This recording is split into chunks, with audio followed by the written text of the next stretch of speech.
నేను 2012 నుంచి ఆటో నడుపుతాను. 2012 నుంచి కరోనా వచ్చే టైం వరకు బాగుండే బిజినెస్. మా బిజినెస్ బాగుండే, బ్రహ్మాండంగా మేము బతుకుతుంటే మా ఫ్యామిలీని, మా అమ్మ నాయనని అందరినీ మంచిగా చూసుకుంటుంటే కరోనా అయిపోయిన తర్వాత ఈ కాంగ్రెస్ గవర్నమెంట్ వచ్చింది. కాంగ్రెస్ గవర్నమెంట్ వచ్చినాక ఏమన్నాడు, రాకముందు రేవంత్ రెడ్డి సార్ ఏమన్నాడు అంటే, డిస్ట్రిక్ట్ వాళ్ళకి ఏం హామీ ఇచ్చాడంటే, నేను సీఎం అయితే మిమ్మల్ని చూసుకుంటాను ఆటో డ్రైవర్లకు హామీ ఇచ్చింది. ఏ సీఎం అయినా వాళ్ళ పదవి కోసం ఏదైనా చేయగలుగుతాడు, అన్ని పదవులు ఇది ఇస్తా అది ఇస్తా అని చెప్తాడు ఏ సీఎం అయినా. కానీ ఈ సీఎం ఏం చేస్తున్నాడు అంటే హైదరాబాద్ వాళ్ళ కడుపు కొడుతున్నాడు. అవైనా డిస్ట్రిక్ట్ ఆటోలు వస్తున్నాయంటే పాత ఆటోలు కాదు వచ్చేటివి, అన్ని కొత్త కొత్త ఆటోలు వస్తున్నాయి. పాత ఆటోలు ఏవో ఒక మా అంటే ఒక 10,000 15,000 ఆటోలు వస్తున్నాయి అనుకోవాలి. కొత్త కొత్త ఆటోలు ఒక్కొక్క నెంబర్ ప్లేటు. నేను ఏంటంటే మొన్న మా ఫ్రెండ్కి బండి వచ్చింది ఇక్కడ కాచిగూడ మన ఉన్నది బజాజ్ షోరూము, అందులోకి వెళ్ళాను. నంబర్ ప్లేట్ చూస్తే తెలంగాణలో ఎన్ని అయితే స్టేట్లు ఉన్నాయో అన్ని స్టేట్లు ఒక్కొక్క ప్లేట్లు 200 నంబర్ ప్లేట్లు ఉన్నాయి ఒక్కొక్క నంబర్కు. అంటే ఇప్పుడు 38 32 అట్లా నంబర్ ప్లేట్ ఉంటాయి. అలాంటి నంబర్ ప్లేట్ 200 ప్లేట్లు ఉన్నాయి ఒక్కటే షోరూమ్ బండికి. తెలంగాణలో ఎన్ని షోరూమ్లు ఉన్నాయి, హైదరాబాద్లో ఎన్ని షోరూమ్లు ఉన్నాయి, 4 షోరూమ్లు ఉన్నాయి. అట్లా ఎన్ని బండ్లు వచ్చిండొచ్చు ఈ డిస్టిక్ బండ్లు. ఆ బండ్లు గిట్ట వస్తే ఇంకా ఘోరం అయిపోతుంది మా పరిస్థితి, అడక తినాల్సిందే. మేము ఇవాళ మీటింగ్ పెట్టాము, ఈ మీటింగ్ సక్సెస్ అయింది మా దేవుని దయ వల్ల. ఈ మీటింగ్ తర్వాత మేము హైకోర్టులో వేస్తున్నాము. హైకోర్టు గిట్ట మా పని లేకపోతే ప్రతి ఒక్క డిస్టిక్ బండి దొరకని అద్దాలు వల్ల కొట్టేస్తాము. ఏదంటే ఆడికి జైలుకైనా పోతాము, అరెస్ట్ అవుతాము. జైల్లోనైనా సరిగా 3 పూటలు అన్నం పెడతారు మాకు టైంకు. ఇక్కడ 3 పూటలు అన్నం తినలేకపోతున్నాము, మా పిల్లలకి పెట్టలేకపోతున్నాము. అదే సార్ మా పరిస్థితి అదైంది. ప్రభుత్వం మీకు 12,500 హామీ ఇచ్చింది కదా, దాని మీద ఏమైనా మాట్లాడారా? గవర్నమెంట్ ఏమైనా స్పందిస్తుందా? 12,500 దూరం మాట. ఆల్రెడీ పింఛనర్లకు పింఛన్ వేస్తానే పింఛన్ వేస్తలేడు ఆయన. మాకు 12,000 ఏడుకెళ్ళి తెచ్చిస్తాడు. మొన్న ఒక మాట అన్నాడు సీఎం, గవర్నమెంట్లో నేను ఇది మన మస్తు పైసలు ఉన్నాయి, నేను సీఎంకి వచ్చిన ఇక్కడ చూస్తే ఖాళీ ఉంది, డొల్లె ఉన్నది, ఈ డొల్లెని పట్టుకొని నేనేం చేయాలి అని మాట్లాడాడు. ఏం చెప్పాలి సీఎంకి? ఇక సీఎం ఆయన సీఎం అంటే ఎలా ఉండాలి? కేసీఆర్ లేక ఉండాలి, కేసీఆర్ లేక ఉండాలి. సీఎం కేసీఆర్ లేక ఉండాలి. ఆయన ఉన్నా లేకున్నా ఎక్కడికెళ్ళో తెచ్చిపెట్టాడు. పింఛనర్లకే పింఛన్ ఇస్తలే, మాకు ఏమి ఇయ్యాడు సార్ వాళ్ళు. పిచ్చగుట్ల పింఛన్ 2-3 వేలు పెంచినాం లేడు. కానీ సెక్రటరీ కాడనే ఉంటాను నేను. 2,000 ఇవ్వను, రేపు పొద్దుగాల 2,000 ఇవ్వను. సీఎం క్యాండిడేట్ని ఆడనే ఉంటాను నేను, వీడికే వస్తాను నేను. ఆడికే 10 నిమిషాలు కాదు, నాకు 10 నిమిషాలు కాదు. ఎవడేమి చేయడా, నా కష్టం చేసుకుని 10 రూపాయలు. ఆ 10 రూపాయలు కూడా ఎవరికి సాయం కూడా చేస్తారు. చచ్చిపోయారు ఖైరతాబాద్లో ఎంతమంది ఆటో డ్రైవర్లు చచ్చిపోయారు, మీకు ఐడియా ఉందా లేదా? ఆటో డ్రైవర్లు యూనియన్ పెట్టి నుంచి, ఫ్రీ బస్ పెట్టి నుంచి ఎంతమంది చనిపోయారు? దాదాపుగా 7-8 మంది చనిపోయారు. అన్న నాకు 3 పేర్లే తెలుసు, నాకు కూడా ఐడియా లేదు. ఆటో డ్రైవర్లు వాళ్ళు చనిపోయారు. వాళ్ళ ఫ్యామిలీని ఎవడు పోషించాలి? ఎవడు పోషిస్తాడు? నువ్వు డిస్ట్రిక్ట్ బంద్ అంటావు, నువ్వు స్టేట్ బంద్ అంటావు. అరే నువ్వు ఫేమ్లో లేనప్పుడు డిస్ట్రిక్ట్ నుంచో ఎక్కడి నుంచో రావాలి. కేసీఆర్ ఉన్నాడు, రావాలి. మీరు ఏం చేస్తారని మాట్లాడిరు. ఇప్పుడు డిస్ట్రిక్ట్ వచ్చింది కదా, మీరు కూడా అలౌ చేయండి, డిస్ట్రిక్ట్ బండ్లను అలౌ చేయండి. ఏం చేస్తావు మీరు? నా డిఎస్ ఇప్పుడు టీజీ బండి ఈయనే ఉంది 35, మెదక్ డిస్ట్రిక్ట్ నాది, ఈయనే మెదక్ డిస్ట్రిక్ట్. చెవుంట పిఎస్ కార్డునే ఉంటా నేను. మీరు ఏం చేస్తారో వేసుకోరి, మీరు ఏం చేసుకుంటా అన్నా కానీ నేను రెడీ. A to Z. నేను 100 రూపాయలు సంపాదించిన 50 రూపాయలు నేను తింటా, 50 రూపాయలు నా ఇంట్లో పెట్టుకుంటా. లేదు నా ఇష్టం రా భయ్, 50 రూపాయలు కూడా ఆ 50 కూడా తింటా, నా ఇష్టం. నా ఇది బుద్ధి. మీరు ఏమున్నా ఒకటి అన్న, గవర్నమెంట్ నుంచి మీరు క్యాండిడేట్ చనిపోకుండా క్యాండిడేట్ నుంచి చూడండి. మా రిక్వెస్ట్ ఆటో నుంచి. మీ సెంట్రల్ గవర్నమెంట్ కానీ, స్టేట్ గవర్నమెంట్ కానీ, ఇంటర్నేషనల్ గవర్నమెంట్ కానీ ఒకటి ఏంటంటే మంచి చనిపోకుండా చూడండి. ఎందుకంటే వానికి ఒక ఫ్యామిలీ ఉంది, ఒక భార్య ఉంది, పిల్లలు, వాళ్ళ అమ్మ, అయ్య, అవ్వ, తాత, ముత్తాత, వీళ్ళు ఎంతమంది బతుకున్నారు. వాడిని ఎంతమంది అన్న ఇప్పుడు మీటింగ్ పెట్టారు కదా, అందులో ఎంత 200 రూపాయలు మీరు ఇచ్చేది వచ్చు, మాకేమి రాదు. ఈడ కూడా మీటింగ్ పెడతాం, ఆడ కూడా 100 మీటింగ్లు పెడతాం.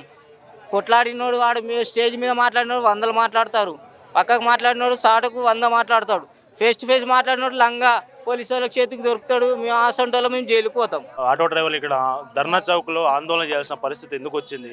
ప్రభుత్వం నుంచి ఇస్తానన్న హామీ ఏమైనా అమలు కావడం లేదని మీరు ధర్నా చేస్తున్నారా? ఎందుకు ధర్నా చేస్తున్నారు ఇక్కడ? సార్ గవర్నమెంట్ ఇస్తున్నది 12,000 రూపాయలు. అది మాకు ఓ పిల్లగానికి 2 అగ్గీస్ తెచ్చుకుంటే పోతాయి సార్. సో ఆ డబ్బుల గురించి మేము ఆశపడతలేదు మా డ్రైవర్ సోదరులు ఎవరు కూడా. కాకపోతే గవర్నమెంట్ ఏదైతే మేనిఫెస్టోలో పెట్టుకుందో 2023 ఎలక్షన్ టైంలో మేనిఫెస్టోలో పెట్టుకుందో మాకు వెల్ఫేర్ బోర్డు ఇస్తా అని చెప్పింది, వెల్ఫేర్ బోర్డు చేయలేదు. ఖుద్ ముఖ్యమంత్రి గారు ఎవరైతే రేవంత్ రెడ్డి గారు ఉన్నారో ఆయనే అసెంబ్లీలో డిక్లేర్ చేశారు మేము వెల్ఫేర్ బోర్డు తెస్తాం గిగ్ ప్లాట్ఫామ్ వర్కర్ల గురించి అని చెప్పారు. మేము కూడా దాంట్లో మేము ఆన్లైన్ బేస్లో యాప్లు నడిపిస్తాం ఆటో డ్రైవర్లం కాబట్టి మేము కూడా కన్సిడర్ అవుతాం. బట్ ఇక్కడ ఏమైపోయిందంటే ఈ సెంట్రల్ గవర్నమెంట్ స్టేట్ గవర్నమెంట్ ఒకటైపోయి ఇక్కడ డ్రైవర్ని మోసం చేస్తారు సార్. ఎక్కడైతే కర్ణాటక రాష్ట్రం లాంటి ఒక రాష్ట్రంలో డ్రైవర్ల గురించి డ్రైవర్లు అందరూ ఇలా 20 రూపాయలు 10 రూపాయలు వాళ్ళ జోబులోకి వెళ్ళి తీసుకొని ఒక చందాగా జమ చేసి కోర్టు మెట్లు ఎక్కిరు సార్. కోర్టు మెట్లు ఎక్కితే అక్కడ ఉన్న గవర్నమెంట్ స్టేట్ గవర్నమెంట్ దిగొచ్చింది. ఎందుకు? అన్ని రంగాలకు సంబంధించిన గిగ్ డ్రైవర్లు అందరూ ఒకటవడం వల్ల స్టేట్ గవర్నమెంట్ దిగొచ్చి మేము ఈ స్టేట్ గవర్నమెంట్ ట్రాన్స్పోర్ట్ లానే అప్లై చేస్తాం, మాకు సెంట్రల్ గవర్నమెంట్ ట్రాన్స్పోర్ట్ లా వద్దు అన్నది చెప్పి అని అడిగారు.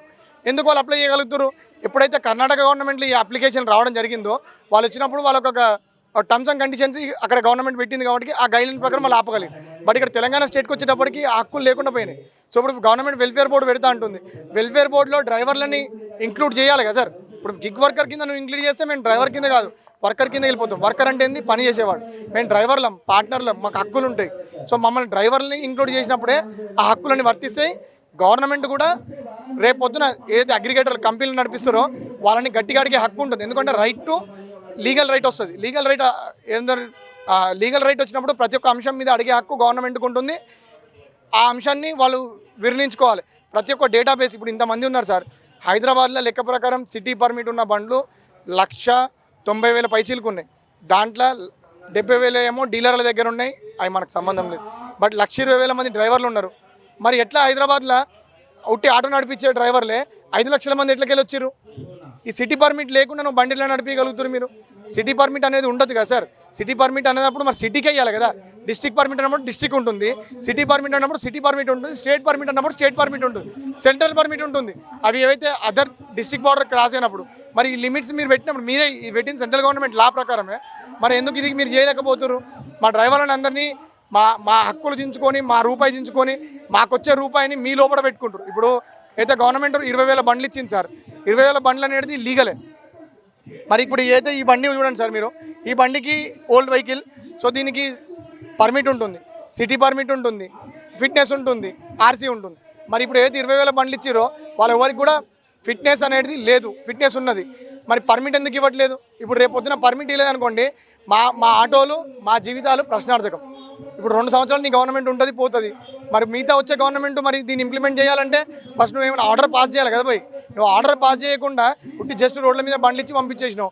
లెక్క ప్రకారం ఈ బండి సార్ అదర్ స్టేట్లో పోతే 1,40,000 రూపాయల బండి ఇది.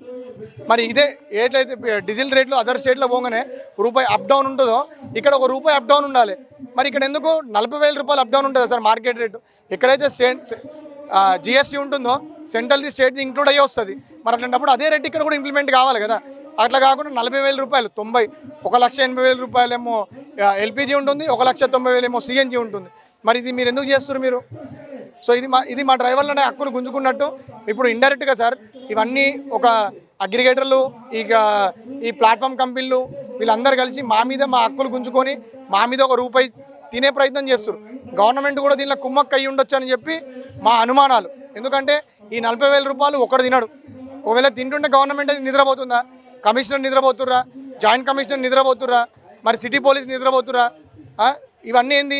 మీకు లీగల్ సెల్ అయితే ఉంటుంది కదా సార్. స్టేట్ గవర్నమెంట్కి లీగల్ సెల్ ఉంటుంది. మరి మీరు మేము ఆర్టీఐ వేస్తే 2 రూపాయలు వేస్తే మాకు మీరు లీగల్ ఇన్ఫర్మేషన్ ఇస్తారు. మరి మీరు అట్లాంటిదే లీగల్ ఇన్ఫర్మేషన్ తీసుకొని మరి ఈ 40,000 ఎక్కడ పోతుందని ఎంక్వైరీ చేయాల్సిన హక్కు కూడా గవర్నమెంట్కే ఉంది. ఎందుకంటే ఇచ్చే ప్రతి రూపాయికి విలువ దానికి మాకు ధర చూపెట్టాలి. మరి సరైన ధర చూపెట్టినప్పుడు ఎందుకు? ఇప్పుడు మాకు బండ్లకి 128% జిఎస్టీ నుంచి 18% రాగా మా బండ్ రేట్లు 20,000 పడిపోయినాయి. మరి అదేవిధంగా మీరు ఈ రేట్లు ఎందుకు తగ్గిలేకపోయారు? ఈ గవర్నమెంట్ అనేది క్లియర్గా చెప్తుంది లంగల్ని దొంగల్ని పోషించడానికి గవర్నమెంట్ పనిచేస్తుందని మా యొక్క అనుమానం సార్. ఈ గవర్నమెంట్ పనిచేస్తుందని చెప్పి అందుకని నేను కూడా ఎన్సీడబ్ల్యూసీకి నేషనల్ కాంగ్రెస్ వర్కర్స్ యూనియన్కి ప్రతినిధిగా స్టేట్ గవర్నమెంట్ స్పోక్ పర్సన్గా ఉండే దానికి కూడా నేను మొన్న రాజీనామా చేయడం జరిగింది. గవర్నమెంట్ ఎటువంటి కరెక్ట్ ఇన్ఫర్మేషన్ ఇవ్వకపోవడం వల్ల. రైట్, థ్యాంక్ యూ అండి.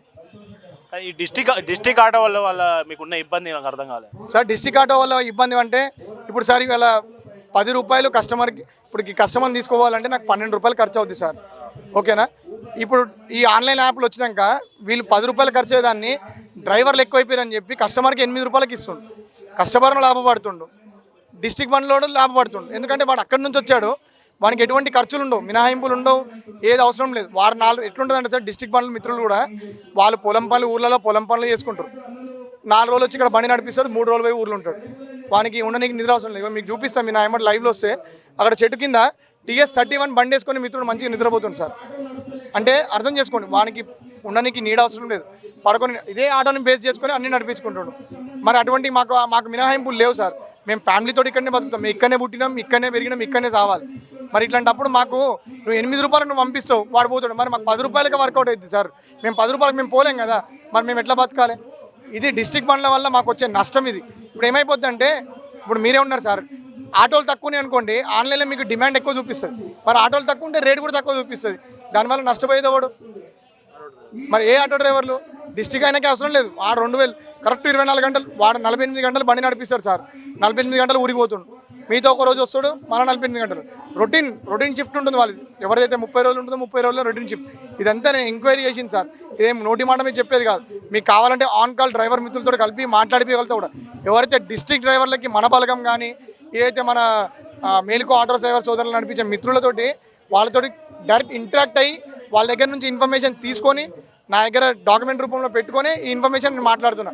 గుడ్డిగా మాట్లాడితే తప్పు అవుతుంది. బట్ ఇప్పుడు ఏమవుతుంది, న్యాయంగా బతకనికి వచ్చేటోనికి గవర్నమెంట్ అక్కడ స్టేట్ గవర్నమెంట్ అయితే ఫ్రీ బస్ చేయడం వల్ల డిస్ట్రిక్ట్ బండ్లో వచ్చిండు, ఇక్కడ నడిపించుకోలేకపోతుందంటే మనం నమ్మొచ్చు సార్. బట్ ఇక్కడ ఏమైపోతుందంటే సమస్య, ముఖ్యమైన సమస్య ఏమైపోయిందంటే 2023కు గవర్నమెంట్ వచ్చింది, 2024లో ఫ్రీ బస్ స్టార్ట్ చేసింది. మరి 2024 తర్వాత ఈ గవర్నమెంటే టీజీ అని ఒక ఇంట్రడ్యూస్ చేసింది. టీజీ అనేది మా తెలంగాణ ఆత్మగౌరవం, ఈ టీజీ నెంబర్ ప్లేట్ మీద ఇంప్లిమెంటేషన్ జరగాలి అని చెప్పి టీజీ అనే దాన్ని తీసుకొచ్చింది. మరి ఇప్పుడు చూడండి సార్, డిస్ట్రిక్ట్ బండ్లకు కూడా టీజీ అని ఉంటుంది. అంటే వాడు ఏంది, ఈ గవర్నమెంట్ ఏర్పడిన తర్వాతనే డిస్ట్రిక్ట్ బండ్లు అంటే ఫ్రీ బస్ అయిందని వాళ్ళకి తెలిసినాక కూడా వాడు డ్రైవర్లు ఆవేదన పడుతున్నారని తెలుసు. మరి అట్లా వాడు బండి ఎక్కడ అట్లా కొనుక్కుంటుండు, ఇక్కడ తీసుకొచ్చి ఎట్లా నడిపిస్తుండు? ఇది గవర్నమెంట్ ఆలోచించాలి. వాళ్ళ దిక్కు ఎంతసేపు వాళ్ళ ఓట్లే పడ్డాయని చెప్పి వాళ్ళ దిక్కు ఆలోచించే ముందు, మరి ఇక్కడ కూడా మేము కూడా ఉన్నాం. రేపు పొద్దున నువ్వు మమ్మల్ని నడుచుకుంటే మీకు కూడా మేము ఓట్లు వేస్తాం భయ్. మీకు గవర్నమెంట్కి చెప్తున్నాం, ఇక్కడ తెలంగాణ స్టేట్లో పొన్నం ప్రభాకర్ గారు హైదరాబాద్ డిస్ట్రిక్ట్ ప్రాతినిధ్యం వహిస్తారు. అట్ ద సేమ్ టైం మీరే ట్రాన్స్పోర్ట్ మినిస్టర్, అంటే మీరు ఇల్లీగల్గా మీరే సపోర్ట్ చేస్తున్నారు సార్. మీరు డిస్ట్రిక్ట్ ప్రాతినిధ్యం వహిస్తూ సిటీకి మీరు మంత్రిగా ఉన్నారు. అంటే మీరు ఇండైరెక్ట్లీ మీ డిస్ట్రిక్ట్ బండ్లకు మీరు ప్రోత్సహిస్తున్న అంశాన్ని క్లియర్ కట్గా చెప్తున్నారు. ఇక్కడ ఏమైపోయిందంటే తెలంగాణ నినాదం అనేది ఒకటి గొంతు ఆగిపోయింది. మేము యువకులం రాబోయే రోజుల్లో ఈ ప్రభుత్వాలకి గట్టి గుణవాదం చెప్పబోతున్నాం. మా డ్రైవర్ సోదరులలో చదువుకున్న సోదరులు అందరం ఐక్యమవుతాం.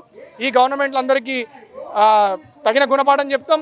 ఎట్లయితే గత ఎన్నికల్లో మన ఆకునూరు మురళి గారు ఎలాగైతే డిస్ట్రిక్ట్లలో బస్సు ప్రయాణం చేసి పల్లెటూరులో మీ యువకులకి తెలంగాణ వచ్చిన తర్వాత రాలేమని చెప్పి కేసీఆర్ గవర్నమెంట్ గారిని దగ్గరించడానికి ప్రయత్నం చేసిండో, అలాగే అదే ప్రయత్నం మేము చేస్తాం. మా సొంత ఆటోలు కట్టుకొని బ్యానర్లు వేసుకొని మేము ఒక యూనియన్ ఏర్పడి మా డ్రైవర్ల దగ్గర బిచ్చం అడుక్కొని ఒక 100 బండ్లు ఆటోలో తిప్పినాం అనుకోండి సార్.